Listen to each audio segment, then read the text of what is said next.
आज आधुनिक महाराष्ट्राचे शिल्पकार, महाराष्ट्र राज्याचे पहिले मुख्यमंत्री स्वर्गीय यशवंतराव चव्हाण साहेब यांच्या जयंतीनिमित्त राष्ट्रवादीच्या आम्ही सर्व पदाधिकाऱ्यांनी बाळकूम येथील पूर्णाकृती पुतळ्याला पुष्पहार अर्पण करून विनम्र असं अभिवादन केलं।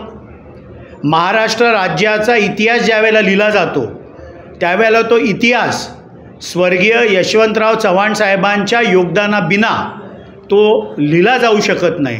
आणि त्यामुळे आधुनिक महाराष्ट्रामध्ये जिल्हा परिषद असेल, पंचायत समिती असेल, ग्रामपंचायती असेल, ह्या निवडणुका सहकार क्षेत्राचं मोठं असं जाळं, महाराष्ट्रामधलं औद्योगिकरण असं कुठलं क्षेत्र नाही की ज्याच्यामध्ये महाराष्ट्राच्या विकासाची मुहूर्तमेढ हे स्वर्गीय यशवंतराव चव्हाण साहेबांनी ठेवली।